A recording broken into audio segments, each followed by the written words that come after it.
Hey, good day, folks. Welcome to another episode of Andrew's Life. This video is gonna basically answer the looming question for many of you: should you buy a house right now? Well, here's my answer. Now, if you're gonna be living somewhere for longer than 4 years and your finances support it, then yes, go ahead, look for something that's affordable, that's within your budget, and purchase.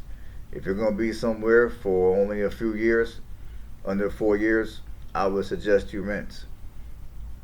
Now, I know rent prices are crazy. I get it. However, when you rent, number one, you're not going to be on the hook for any repairs. You're not going to be on the hook for property taxes. You're not going to be on the hook for any association fees. You're not going to be on the hook for homeowners insurance. Like if you're renting, if anything goes bad, all you gotta do is talk to your landlord, and it's gonna be on them to do the repairs, not on you. And also, when you rent, your, you know, your, I mean, I would like to at least think that in most markets, what you pay per month for rent is predictable. As for if you purchase, like if you go purchase something and you're only going to be in the area for, let's say, a few years, when it comes time to sell that property, you know, one thing that you got to think about is, number one, you're gonna have to pay a real estate agent to help you sell your property. I mean, you don't have to, but if I was you, I would. That way, you don't run into no unexpected legal ramifications that could have you losing tons of money, or it could have you potentially getting sued and losing a bunch of your money. So, with that being said, if you choose to buy a house and you're only going to be there for a few years, one thing that you got to understand is, in most cases, when you sell after just a few years, you're not going to walk away with equity. In most cases, what will happen to many people is either A, if you're lucky, you will break even, or B, you will lose money. The chances of you walking away and making money is slim. In most cases, you're going to break even or you're going to lose money if you sell a property after only a few years. For many of you, that's going to be the case. Because when you sell a property, you got to take into consideration, okay, how much is it going to, you got to think, okay, 6% of whatever you get for your home, you got to pay that to, you got to pay that to your realist, you got to pay it to the realtors. 6% commission. Secondly, you gotta take into consideration how much is it gonna cost for you to hire some movers, even if you move on your own. You gotta still think, okay, how much is it gonna cost for you to get the U-Haul and everything that you need to move, the gas, the time that it's gonna take for you, the time that's gonna take for you to physically move, if you move on your own. And then if you're going to buy another house, you also got to take into consideration some of the potential repairs that house is going to need that's going to be unexpected. You might also have to do some unexpected repairs to the house that you're getting ready to sell in order for a buyer to purchase that particular home. So that's why I say, if you're going to live somewhere for under 4 years, you're better off renting than you are purchasing. Now, if you're going to live somewhere for 4 years or longer, even then, before you go and you make a home purchase, you're going to first want to go to whatever area where you think you're going to want to live. You're going to want to go there in person and do some exploring around that area. Check out the neighborhoods. If feasible, rent an apartment or a house in that area, and get a feel of how that area is going to be. Spend at least a week or two in that area. Get a hotel in the area or close by or something. Get a hotel. Talk to a few people if you're able to. Go to some of the local businesses and see how people treat you, see how people act. Drive around the area at day and at night, during the week and over the weekend. Ask around about that area. Ask questions to the locals about the area.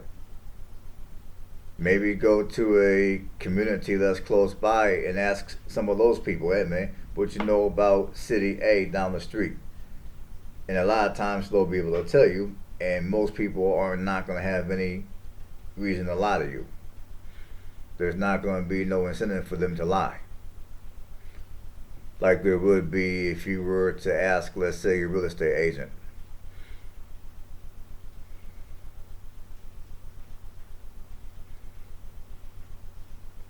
And when buying this house, always, always, always stay in budget. Never overpay. Personally, I would suggest against anybody paying beyond asking price.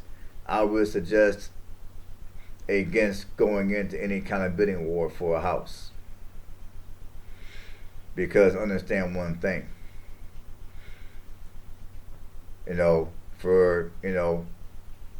And this is the trend that I noticed. For every housing boom, there's going to be a housing crash. And around the time there's a housing crash, there's going to be a recession. And whenever there's a recession, guess what happens during recessions?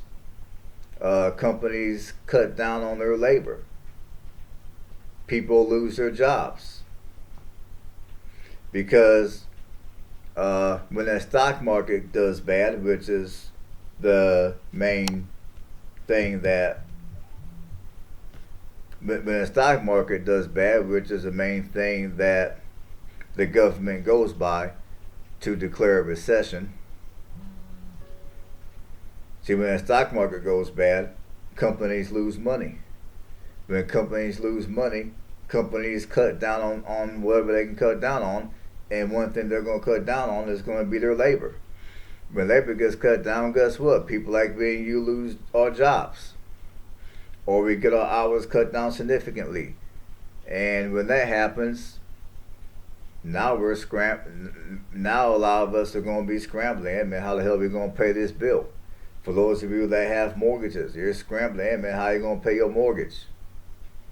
You bought this new house, and even back when you were working, like right now, some of you might be working 2 jobs. You're probably working overtime at the plant or factory, whatever the case might be.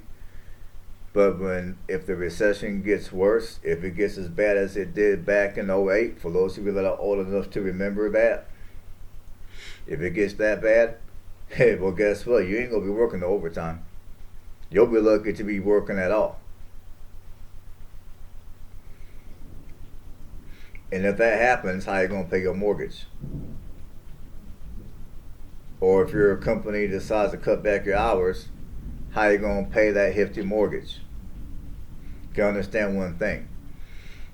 If you buy a piece of if there's a piece of property that's for sale for, let's say, $150,000, and you go up and you're willing to pay $180,000 because you don't want nobody else buying the property, you want to have it for yourself. What could happen? What's going to most likely happen is 6 months from now, that house that you paid $180,000 for is only going to be worth $100,000. Is only going to be worth, we'll say, $110,000. So if something happens and you lose your job, guess what? You are instantly upside down in your mortgage. So the only way that you're going to get out of your mortgage is to foreclose, because you're not going to be able to sell. So you got 2 ways to get out of your. So basically, either A, you're going to have to foreclose, which is going to jack your credit up, and plus you're gonna have to pay money for a bankruptcy attorney so you can file bankruptcy Chapter 7 protection, so the bank ain't gonna be able to come back later on and sue you. Or B, you better hope that your bank is gonna cut you some leniency and they're gonna allow you to stay for X amount of time without paying anything. They're gonna allow you time to get you a job and get it together, which, depending on what part of the country that you live on, if the recession gets worse, good luck with that. I mean, I remember during the last recession, I was living up in Toledo, Ohio. I mean, up there, people could barely even get jobs working at McDonald's. In fact, there is a McDonald's in Bowling Green that had 75 applicants waiting for an interview. I mean, there were places that were hiring factory workers, and the line was all the way outside in the building towards the streets. No joke. This is back during the last recession up in Toledo. This was back in early 2010. So yeah, it can get real crazy out here very quick. So when you're looking to buy your next home, for you first-time home buyers, under no circumstance should you buy a house and overpay.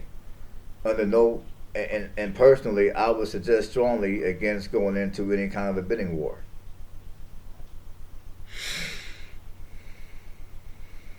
Let's see what else here. I gotta think. There's something else I wanted to say on this topic. I gotta think for a second. My mind went completely blank.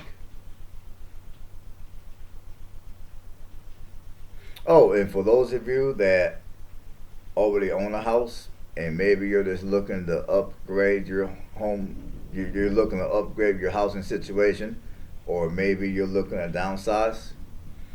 I mean, I would say at this particular moment, be very careful. I mean, if you come across a property that you feel is a decent deal and you feel the price is fair and it's within the market, go ahead and do what you do. But I would say for some of you, you're gonna do far better if you just chill out, stay right where you're at, and let all this craziness fly over, and then maybe 6 months to a year from now, go out here and see what you can find.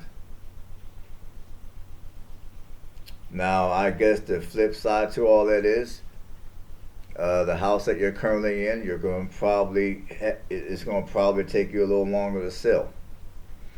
And when you sell it, you'll probably get a little less money at that point. So that's the only thing that you got to think about.